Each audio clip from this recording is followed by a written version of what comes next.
All right, we should be live. Yeah, I just saw the tweet We on are Twitter. live. Yeah. What's up, y'all? Welcome to Bitcoin Happy Hour. I'm your host, Colin Harper, and today I am joined by Bitcoin Cassie Clifton, and also Christian Corollas, also known as CK Snarks on Twitter. Cheers, guys. Cheers. Can't cheers IRL, but chin over the internet.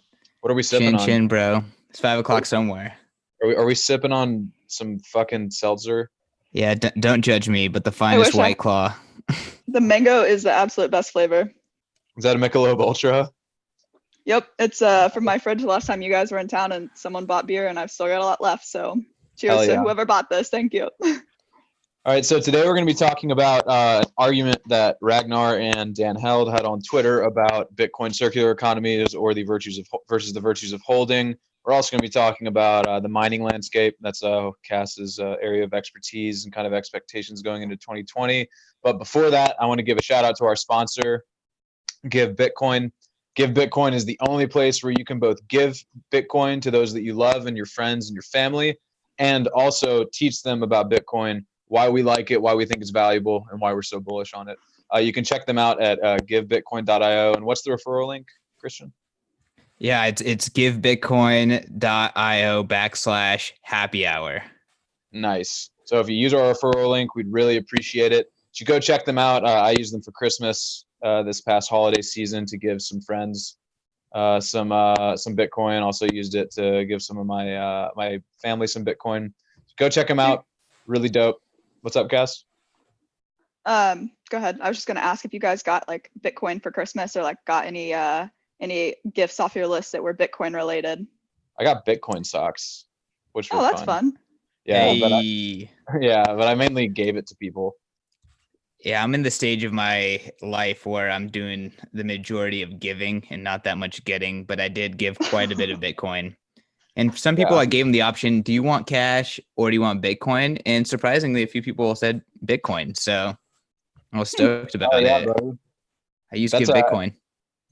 That's actually a pretty good segue into circular economies. I mean, that's the best way to get people into Bitcoin, in my opinion, is just by giving it to them and then making them realize, like giving it to them and kind of getting them some skin in the game and they get kind of interested. Like a friend staying with me and he was asking questions about it. And I think once you really start trying to educate people, then you give it to them and they start using it. That's when it kind of clicks. You got to use it, man. Yeah, CK and I, last year when we were in Miami for North American Bitcoin Conference, we gifted my cousin who lives there some Bitcoin, and she looked at the price again and she was like, holy shit, I'm rich. That's when how much did we give her? I think we just each gave her like 10 or 15 bucks, but it was you, me, JC. I think Ely gave her some too. And then she looked at it again. She got like a random $50 donation. I have no idea how someone found that address that she has and just sent her Bitcoin, but it wasn't us. So she's pretty pumped. Nice. That was so wait, last January, Bitcoin was like 3K. 3K, yeah. Yeah, so I mean, she's up, well over 100%. Yep. I hope she backed up her seed. So working with her on that. So there's the case for holding, right? Just don't fucking spend it because that shit's worth more. Christian, I know you're a big advocate. I feel like you probably side more with Dan in this argument.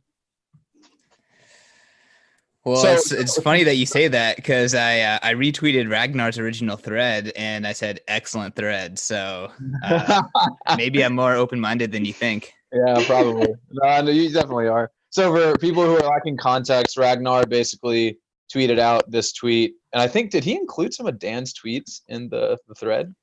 I think it was supposed to be anonymous. Yeah, but he took screenshots of some of Dan's tweets, or I think they're Dan's tweets, but he didn't include Dan Held or anything on that. He cut that out. He just wanted the text. Yeah, right. But he used it as a textbook example of like I would call it blind bullishism, where people are just like Bitcoin fixes everything, and this is the Michael Goldstein thesis that every meme should be positive and Bitcoin is the best thing ever and it fixes everything and you should just hold on to it. Kind of like the cheerleading, so to speak. And Ragnar's always kind of been down to earth about this kind of stuff, right? Like he kind of wants to lower expectations, be a little more level-headed about the limits and the capabilities of this technology. So where do you want to go with this? Down to drink.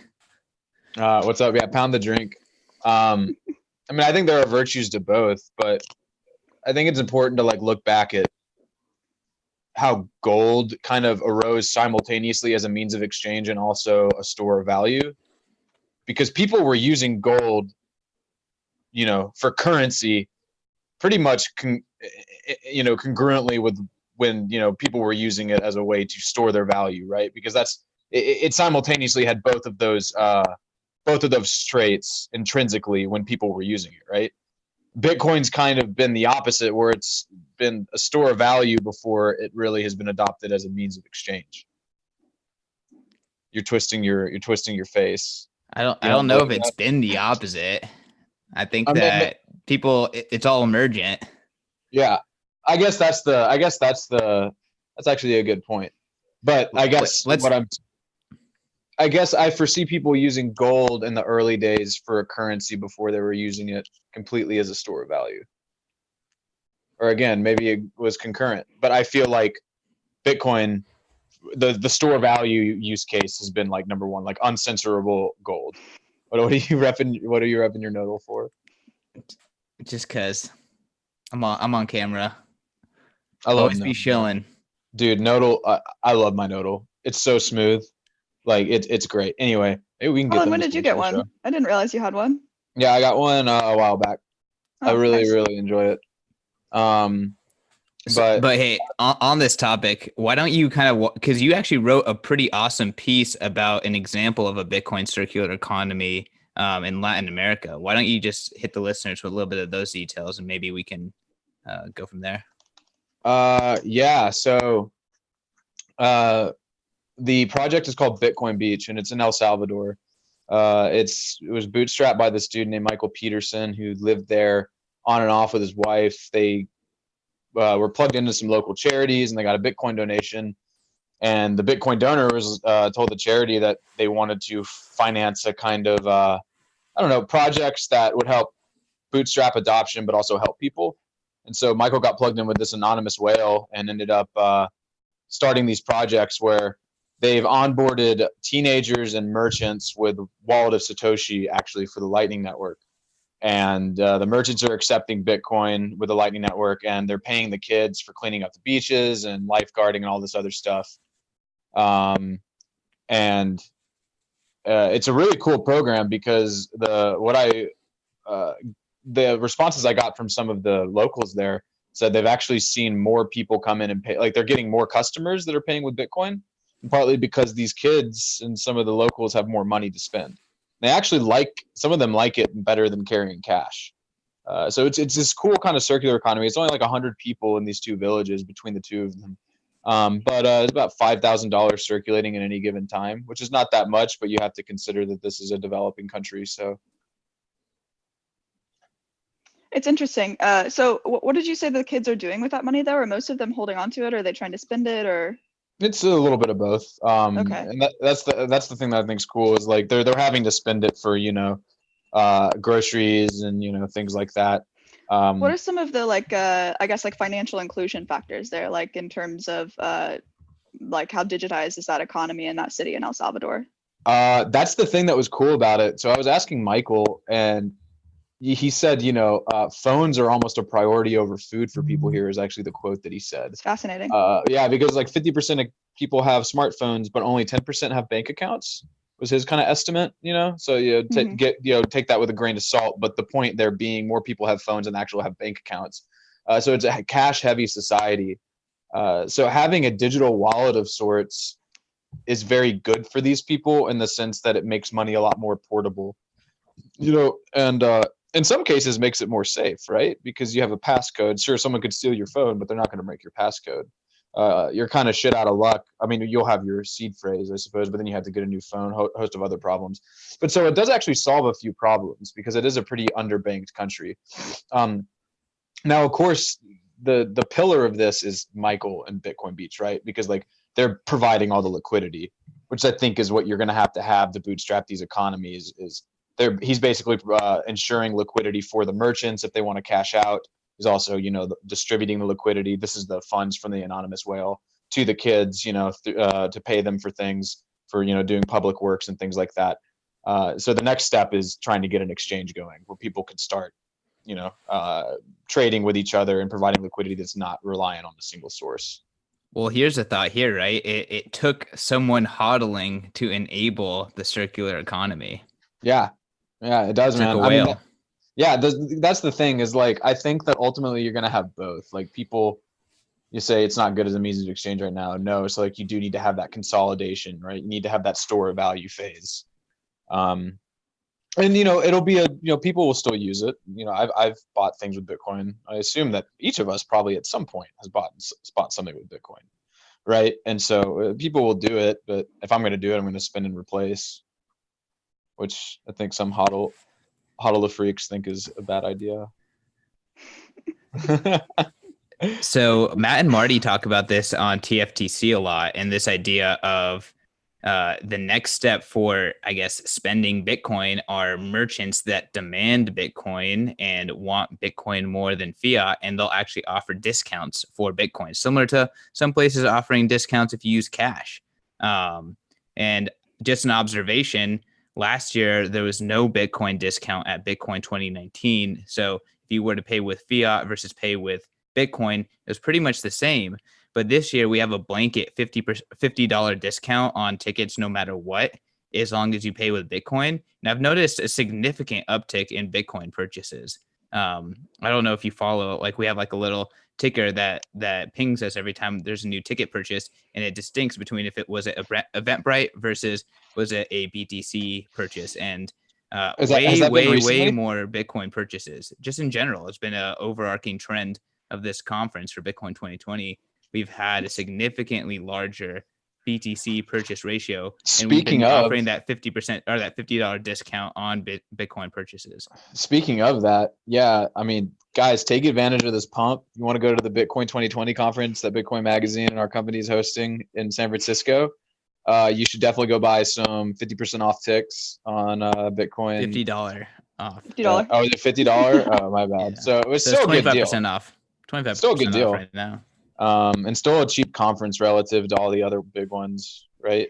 It's 100%. interesting to me, just like thinking about the Bitcoin discounts. Like last year, I don't know that we had a discount, but I feel like people were significantly more hesitant. So I don't know like which factor is contributing to that, like whether or not it's the discount that's like incentivizing people to pay with Bitcoin this year versus last year. But like Bitcoin, when we launched ticket sales last year, was it like 3K in January, right? And then like sure, it started increasing in like April and May, and like definitely in June when we had that 13K run up.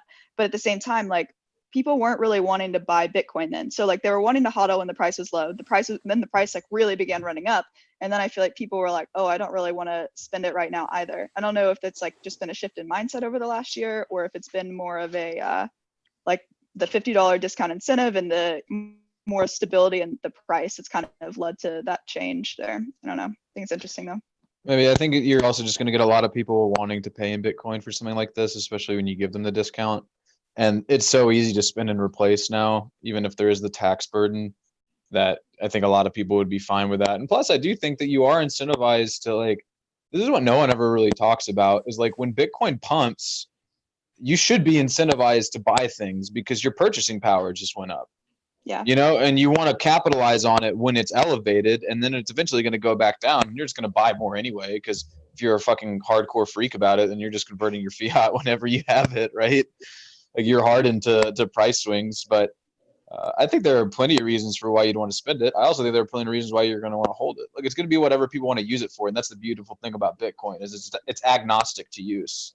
It doesn't care what you want to use it for, much like cash, right? Or much like anything that you can put your money into and hold. Well, actually, that's not true because certain things don't have that same flexibility. But with that being said, you always remember those receipts about like, the 100 Bitcoin pizza purchase, or, the 15 Bitcoin coffee purchase, or, that movie that cost them 3 Bitcoin. And assuming that they spent and replaced, it's fine. But assuming that they didn't spend and replace, there definitely are some opportunity for regretful moments. We had a sponsor for Bitcoin 2019 last year that told me about how they had to spend 3 Bitcoin to get into Bitcoin 2013 in San Jose back in the day, right? And that was just ticket to entry. And now they're paying with less than 3 Bitcoin for a full sponsorship. And this wasn't like a tiny sponsorship. This is like one of our biggest sponsorships. So 3 Bitcoin, in June was, that was close to 50K, right? So just think about that. Just think about I'm value of Bitcoin, man. There's a reason we went off the gold standard, man. Well, I think that reason was because of control and Well, because yeah, of centralization exactly. of capital. Exactly. Well, that's the thing. That's kind of what I was getting at, though, is like, you can't keep financing debt on something like hard like that, at least not in an inflationary Keynesian system. But anyway, kind of off topic. Sorry, I just have the Fed on the mind because I just finished this massive repo article, which is screwed, man. I feel like this is, I don't know, like this is warning signs. So question, like Lightning, BTC Pay Server, these are things that all Bitcoiners are excited about and stoked on, but they're really oriented towards spending, which is kind of the antithesis of this idea of just hodl and stack. Like, why is it important that we build out this infrastructure if, hodling is all we advise people to do? I mean, because you're going to need to have the spending eventually, or at least the utility to move Bitcoin fast and use it for certain applications. Like if Bitcoin is money for the internet, that's awesome. Let's have an easy way to spend it over the internet, and that's what Lightning is. I think Bitcoin makes absolute sense, like especially for like web plugins, for stores and shit like that. So you think about like a decentralized content world, like a world where maybe writers are paid by like tipping them on articles, like 50 cents or something per person that views the article. You read my mind. That's exactly what I was about to say. I'm still optimistic on that. I don't know if it's actually ever going to happen. I think you have to kind of hardwire. You have to just help people. How to say it? You have to reboot how we look at content, I think, as a culture, because people are so addicted to free stuff now. And like people hate ad models, but they don't want to pay for content. But I think that is one potentially huge use case for something like the Lightning Network. Micro tips, monetizing for content would be huge. But, to answer your question, Christian, I think that you have to eventually flesh this stuff out because Lightning is going to unlock applications on Bitcoin that we can't do with it yet when it becomes more robust and when it becomes more like technically enriched, I think. Cassie, you have any opinions here? Yeah, I would say that like I think it's great to be ahead of the curve and building it out. My one, I guess, large hesitation that like there's nothing that we can do on the development side to change this fact, but like every time you transact with Lightning, it's a taxable event, right? So like in that sense, until might not be anymore. Oh well, yeah, but the Coin Center thing. Sorry. Anyway. Yeah. But like at least in the U.S. right now, that's going to be seen as a taxable event. And so if there isn't a software to like aggregate all of those and account for them without you, the user, or even the company who's providing the service having to manually go through and do that, I don't think that like people are going to be incentivized to use Lightning in that way. But that's the beautiful thing about Lightning is it's more private than Bitcoin. So you don't necessarily have to let the regulators know that you're doing that. Well, and also like if there are as many transactions as we like hope that there will be in the future, then there's no way that regulators are going to, employ a, multi-thousand person company to keep track of all of those transactions. It just doesn't make sense. Right. No, it especially doesn't. when they're taxing a $1 transaction or a 50-cent transaction. It's just right. But what will be easy for them to do, which this is where I think Lightning will take off as a service provided by. It's going to be like ISPs. I think you're going to have companies like Bitrefill, River's probably going to be one. Basically Bitcoin kind of service providers and financial institutions that provide Lightning services for people that are custodial. And there are going to be records of everything that goes on in there. So then if there's ever this kind of like draconian tax system where they're taxing every transaction like the United States IRS wants to do, then it'll be easy to do it then. But hopefully most people will be using, something like, I don't know, their own node or something non-custodial like that. But people will fuck their own privacy. They always do. So wait, speaking of privacy, I think one of the main topics that Ragnar was advocating for creating a circular economy and earning and spending Bitcoin is privacy. If the only way to get Bitcoin is to buy it off an exchange that is regulated with fiat, like that's kind of fucking the privacy model of Bitcoin altogether. And we already know people don't go OTC, people don't use BISC. It's very hard to get people to mix their coins, and even if they do it, it's very hard for them to do it effectively without leaking information, screwing it up. Like that is one of the biggest benefits of a circular economy. Is like if we got into a world where people never spent Bitcoin and all of them acquired them using their identity, does that destroy Bitcoin? Say that one more time. Like, let's say hypothetically we're in a world, and it's actually not that crazy because we are kind of in this world where people only hodl, they only save in Bitcoin, they acquire all their Bitcoin through KYC exchanges, and they have no effective way of anonymizing the Bitcoin that they get. Does that ruin the value prop of Bitcoin? Does that make Bitcoin censorable? Does that make people using Bitcoin users, vulnerable to state attacks? You want to answer first, Cass? You can go for it if you've got something to. Okay. I don't really know. I mean, maybe not. I just feel like there are so many unknown variables at play that. I don't think so, and I don't think so for the same reason that like the digital gold analogy has to hold up for me. It's like you can buy gold relatively anonymously by going to pawn shops and things like that. But if you're buying it through, a broker or something like that, that's all KYC. People still hoard and store their wealth in gold. And that's the thing about Bitcoin that is actually comforting, though.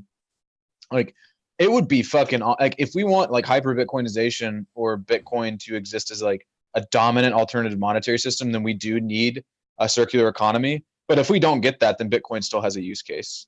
So I don't think it necessarily, if people were just storing it that way through even KYC things, that it would necessarily, it wouldn't detract from Bitcoin's utility completely, but you would obviously lose some censorship resistance there, I think. But even some. then, yeah, some, right? But even then, not completely, because you could still always, if it's your Bitcoin, then you could just move it to a new wallet. Like it'd be really hard to just keep blacklisting wallets, if the governments wanted to. Nigh impossible, honestly, depending on how many users there were. But Cass, I don't know that I have that much to add to that. I mean, it's interesting too, and I know we like kind of briefly talked about this, and obviously there's so many unknown factors of thinking about like when the last Bitcoin is mined, but like if you just think about it from like a broader sense to if the last Bitcoin is mined, if we don't have the circular economy in place and people are hodling their Bitcoins, then from there, like, is there is there a greater wealth gap in terms of like, a minority still controls Bitcoin and they're holding it, and in that sense, it because like they don't want to sell their Bitcoin, they just want to hodl it so that like as the price increases. But in that sense, like it'll become really difficult to create the circular economy. But if there are large wallets holding Bitcoin, I think that they would have, for at least most of them, would have to be KYC'd. A lot of them are like the government would figure out whose wallets those are, just because of like how ineffective that process currently is. So I don't know. That's why multi-address. Yeah. That's why like multi-address wallets are super important, because like you don't want someone knowing that you own like 1,000 Bitcoin if that ever happens. Right, but like what percentage of people are using those? I'd imagine. Yeah, I'd imagine the thing is like probably the people with the most Bitcoin are using that the most, or people who are more interested in the industry, which is actually kind of, I wouldn't say scary when you think about it, but when you see those charts of how many active addresses there are, technically I feel like most people who don't care about all this stuff are just storing on an exchange anyway. But on an exchange, really? I think most people who don't care about this stuff, yeah, like if you don't care about holding your keys and like privacy, then you're just like, whatever, I'll just let Coinbase custody my coins. I mean, if you're a normie and you're not a Bitcoiner, that's what you're doing. Bitcoin on exchanges is increasing, but Bitcoin addresses holding X amount, like a significant amount of Bitcoin, is also increasing. So we're seeing a trend of theoretically more people piling into exchanges and newbies piling into exchanges, as well as more people actually investing significant sums and custodying them themselves. So we're kind of seeing like a two-way counterforce. But I think there's probably a good time for us to shift. Yeah. I was Segue. about to say we should. I don't know if pivot. you guys are in the chat, but there was a Dovey Wan tweet that I just threw into the Zoom chat that I thought was super interesting. I think there's a good segue into the mining topic. It was a 2-part tweet, but she said USDC is now at a deep discount in the Chinese market. 6.91 versus 6.8 or even larger spread. A possible reason after talking to dozens of local OTC people is that many miners are leveraging collateralized USDT in order to expand their mining capacity. And then, to be honest, this is a pretty risky and bold move to leverage on mining, given the halvening uncertainty plus weak performance of price. That's sketchy as fuck. That's sketchy as fuck. Like, and before like half of the Chinese mining sector implodes because it's bankrupt. Oh my god. But essentially she says that you need to be very determined or very bullish on the size of, very bullish if you are making this move. But essentially all these miners are taking Tether, tokenized USD, and they're using it to leverage up their positions. But where are they borrowing from is what I'm curious about. Like, who are they borrowing from? Shady OTCs. I mean, they're essentially selling Tether at a discount, so they're not even borrowing. They're just selling Tether so desperately to get mining equipment that Tether is now trading at a discount. But I think you said USDC at first. You said USDT. Okay. USDT. Yeah, okay. Sorry, I'm a bad reader. No, Forgive me. But essentially is despite all the FUD, the people with the real skin in the game, the people operating these mining farms, they are plowing into hardware. They are going online, and they're trying to get more Bitcoin, and they're trying to mine more Bitcoin. What do you think about that, Cass? Just thinking about like the network hash power right now, like we're at 105 terahashes, something like that. Trying to pull up the chart from BTC.com, but it's I'm looking at we should be exahashes per second. Yeah, exahashes per second. Yeah. I don't know why I said tera. But yeah, so I mean that would make sense. And that's been in like 7% increase in since the last difficulty adjustment. So that's pretty wild. Which would make sense. Is insane. Or there could have been some miners that were offline before too. They're now going back online since the price increase. I don't know. There's just so many unknown factors there. But also, if you think about like the amount of capital that it takes to start a mining operation and to like build out a mining facility is massive. Like you're looking at multi-million dollars in terms of capital. And then you think about like what the ROI is, the number of machines you're purchasing, and like, let's say it's a year to 18 months, probably closer to 18 months to see an ROI on most machines. Then like, if you're not building out your facility for the long term, then it's really, really difficult to be profitable. But if you are building out your facility for the long term, you're looking like 3 to 5 years right now of like locking in some power, which like already says a lot about miners in terms of how bullish they are and how much risk they're willing to take on. So yeah, and that's the thing too, is like you really got to be bullish, because if you don't scale properly and you buy all of this hardware and you don't end up mining at a threshold high enough to where you can pay back this, to keep your operations afloat, then you're just going to end up crashing and burning. Because like the difficulty when it adjusts in 2 weeks, because there's so much hash rate on the network, the difficulty is going to be brutal, and it's going to shake out a lot of old machines. Yeah, and I'm sure too, like a lot of like S9s or older machines were offline just because it maybe didn't make sense for some of the companies that were operating at a higher with higher electricity rates to be online at that time. So maybe they went back on, also knowing that if they wanted to like recoup their investment on those rigs, that they needed to do that at a 12.5 BTC reward, right? So yeah, that's what Ethan was saying, is that now that Bitcoin has become a little more, now that it's rallying, a lot of those older machines were turned on. When I was writing that article about recent hash rate spike, and that's what he was saying, is he thinks that what they believe is a lot of older machines have been turned on, and we're starting to see some newer generation ones. They're slowly trickling into the market. But go for it. I was going to say, I've also talked to several companies who are like stockpiling S9s right now for the halvening, just in preparation for how many, operations are going to be going offline or, potentially could go offline for the halvening. Obviously they don't know, but they're willing to kind of hedge some bets against that and stockpile these machines with like betting that betting enough that the hash machines look- rate's going to go down and that you'll be able to capitalize off of the dip after the halving happens and it shakes out some of Exactly. these older miners. Okay, that's cool.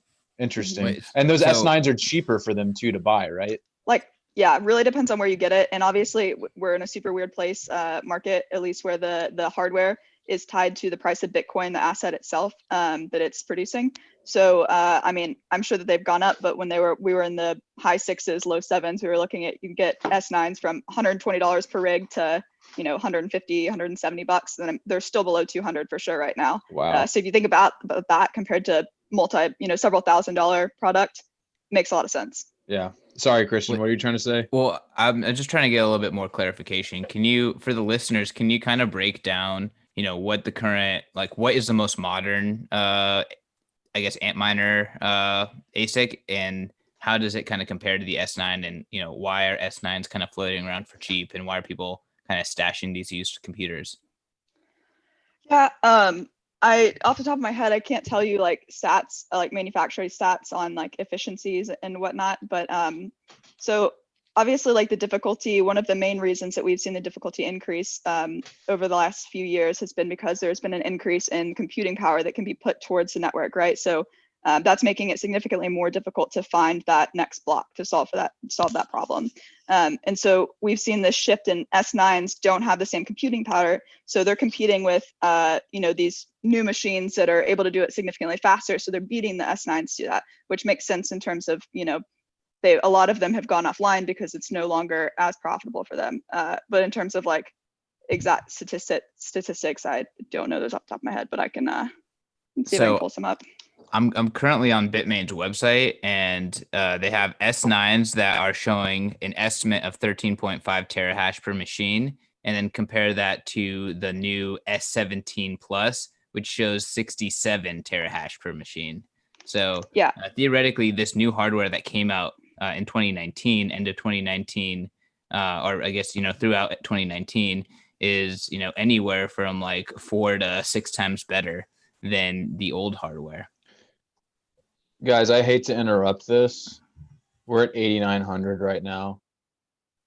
Oh, didn't we briefly hit 9? yeah. Where's the Vegeta memes? Did we briefly hit 9? We almost got there. Yeah, but I didn't see that, but I don't know what. Hey, speaking of 9K Bitcoin, Lop just tweeted earlier today that apparently in Dragon Ball Z, Vegeta says he's almost at 8,000. He's almost at 9,000.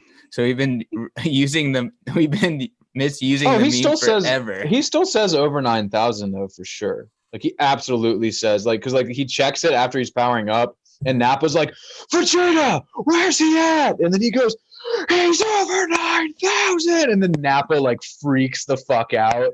Like, is it like this is like an impossible thing, which is hilarious because in the same arc, like Frieza like tops like 5 million. It's ridiculous. But you're right, Cass. We did touch 9,000. Thought so. Or like there's a candle where like it just gets to 9,000, and then there's a sell candle immediately down from it. But oh my gosh, come on, let's get back up there, guys. Ready to rally. Ready to rally. So speaking of, like, so we got hash rates popping. People are feeling bullish. Is this a delusion, or is this a trend reversal, guys? Like, are we got the momentum that we had back in the beginning of 2019 back? Bitcoin 2020 pump. It's beginning. Sure. Like, sure. Yeah, 3 months early. Very bullish. Hey, it usually pumps start gradually and then suddenly. So end of March, we'd be looking at some high Bitcoin prices. Then suddenly, hopefully. I mean, God willing, we'd be above 10K then, at least at 10K. Or God not willing, depends on what your position is. I'm still in the fiat transformation stage, so. Dude, you stack 3 times a day. I completely empathize with that, Christian. I wouldn't mind well, actually, it probably wouldn't be great for the ecosystem at large, but if we had like a 3K flash down for 5 minutes, I'd be all over that. So Go ahead. Sorry. Yeah, I was gonna say, Cassie, do you think that, by late April, early March, do you think that current mining a lot of the more efficient current mining operations, are they going to be shaken and squeezed out, or do you think that price could potentially support them? I mean, I think it's definitely possible for prices to support them, especially before the halvening. I think it'll be after the halvening that's kind of the interesting thing. And I think as many miners will be online as possible up until the halvening, and they'll try and do everything they can, even if they're at a break even, like cash flow break even, versus working at negative cash flows. So I think as many as can will try and stay online, and just recoup those investments up front. But it's interesting. I don't remember the date on this article. I want to say it was like the 12th of this month. Could be wrong there, but I recently saw, so how Bitmain was opening up a site in Rockdale, right? It was backed by SBI Crypto, SBI Texas Holdings Company. Yeah, so that deal has dissolved. Like they're still looking at another deal elsewhere, but from the article that I was reading, it was saying that they weren't able to find enough efficiencies in terms of the operational costs for like their electricity rates, as well as like the cost to build out the site. So they're like no longer moving forward on that deal, but looking elsewhere. Yeah, well, they're going to be hard pressed. I thought that was pressed. pretty interesting. They're going to be hard pressed to find cheaper rates than Sichuan, which is like one cent per kilowatt hour. I mean, the lowest. You can get sub one in Texas. You can get sub one in Washington too. But that's what I want. I mean, with natural gas in Texas, you can. But I wonder if they wouldn't have been able to have enough natural gas on hand to actually power the rigs to the capacity that they wanted, because it would be a lot of natural gas. Potentially natural gas, but at the same time, that would have been free, because oftentimes like those the carbon taxes are so high that oil companies just want to get that off their hands. But also, I think a lot of it would have been wind power, from my understanding. Is that what they were trying to source?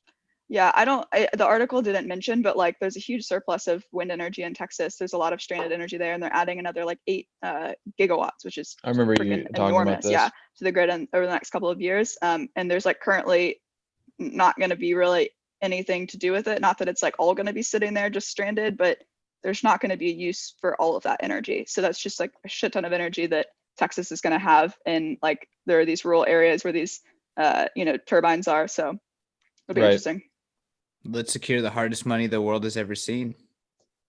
We need more mining operations in America, man. And I think you're going to start. That's one of my bullish predictions for North American Bitcoin scene in 2020 is from 2020 to 2025. I think you're going to see a lot of expansion in the North American mining sector, and we're going to have a lot more activity.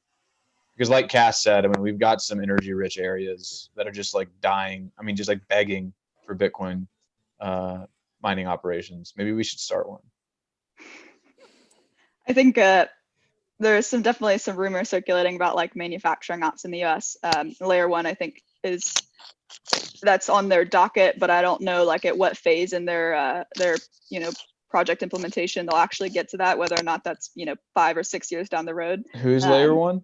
Layer 1, the Peter Thiel funded. Yeah. He gave them $50 million. Okay. Yeah, for I think that's is it Midland, Texas, or Rockdale? I don't remember. I think it's Midland. But yeah. Also, I don't know if you guys saw this tweet, but it was like Bitmain's not having an IPO. I think it was potentially Samson's anonymous account. Yeah. I don't really know. Yeah. What's his anonymous BTC account? King. Yeah. Dude, BTC King has been slaying Bitmain for a long time, and he's actually been pretty high signal. Yeah. So is that Samson's account? That's like the bear, right?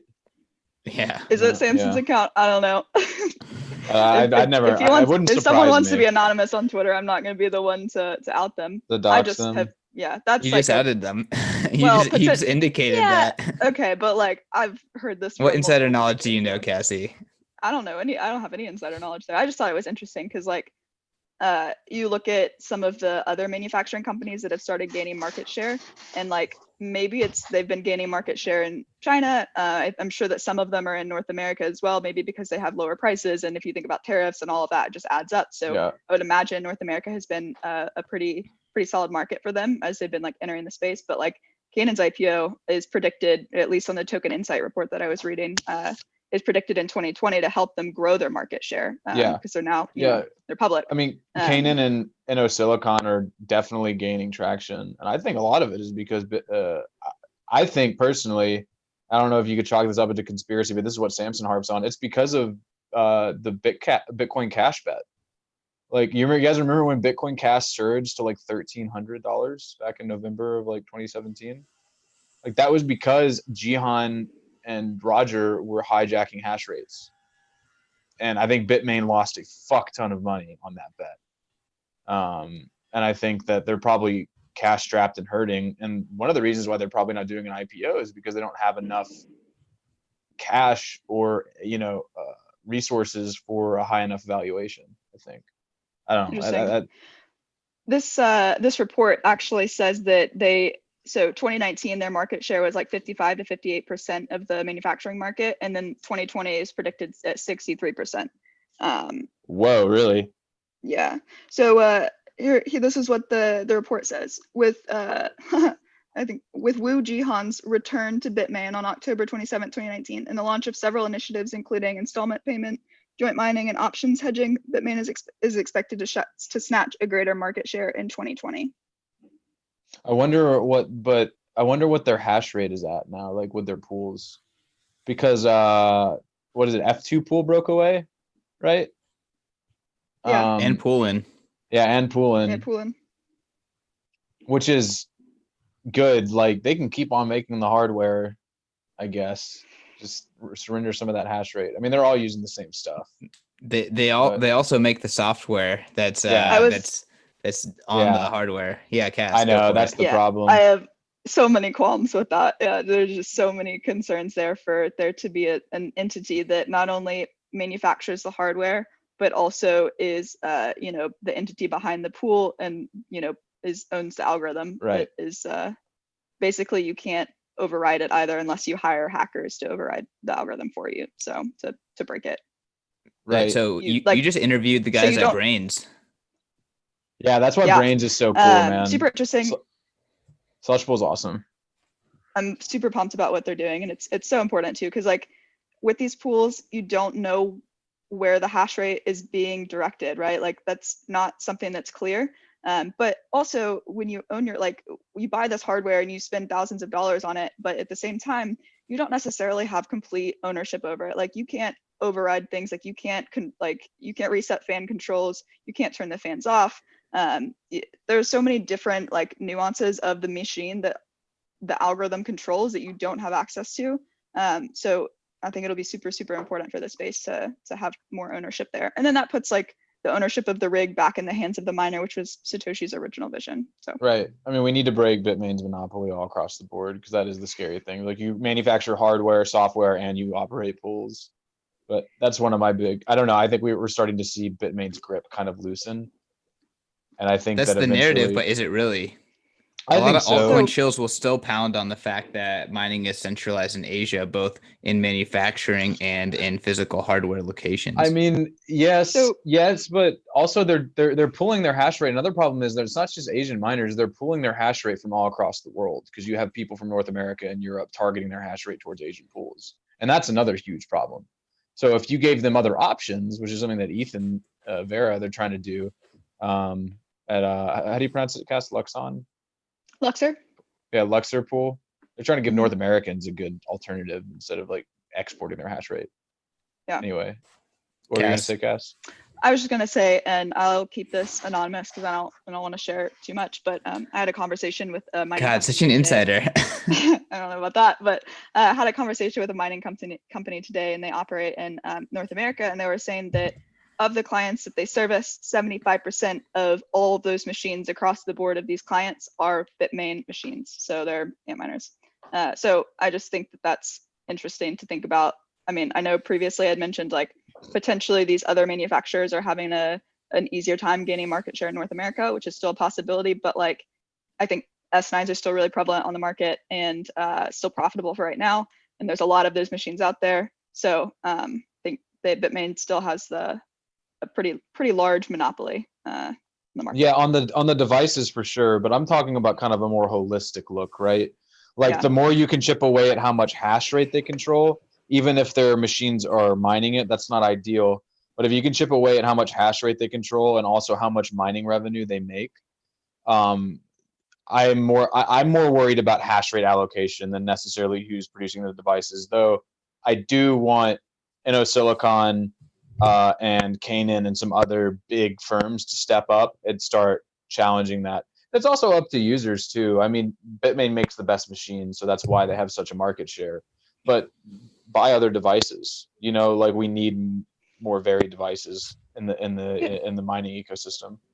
I think that like the hardware has evolved so much that it's difficult to say. I feel like it really depends on the mining company's own needs on like who makes the best machines, because I've heard different things from different people. Like the WhatsMiner machine, the way that the fans are located, they have a much larger like heat sink, so like the heat is dispersed more broadly, so maybe those machines last a little bit longer. So there's like all those idiosyncratic factors to take into place, not just like from the start of the like initial purchase and like what the manufacturer warranty or like manufacturer statistics say about the equipment and like what it's supposed to be able to do, but also like 6 months to a year down the road on A, how you're maintaining it, and B, like where like what your cooling system looks like. Like, is it air cooled? Is it you're using immersion cooling? So I think all of those things are like factors you have to consider when you want to determine what is the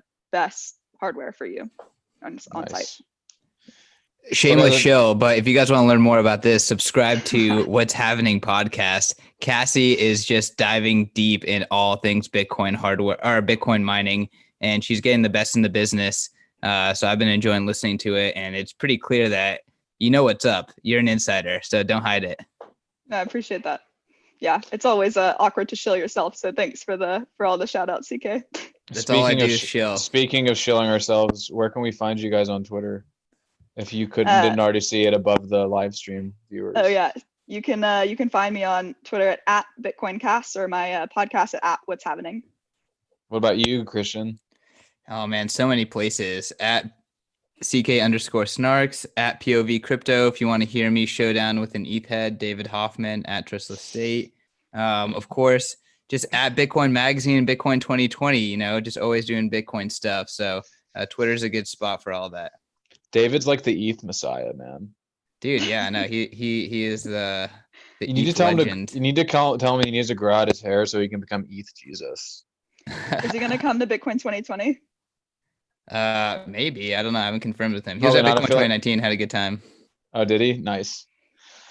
All right, guys. Well, I think this is probably a good place to cap off the podcast. You guys, in addition to them, you can find again Cassie at Bitcoin Cast on Twitter and Christian at CK_snarks. You can also find me at As I Lay Hodling and find my articles on Bitcoin Magazine. Make sure you follow Bitcoin Magazine and subscribe to our YouTube channel for more podcasts like this one and What's Happening. And yeah, we'll catch y'all later. Thanks for tuning in. Bitcoin in Asia y'all. too. Happy Friday. Cheers. Cheers. Cheers, guys.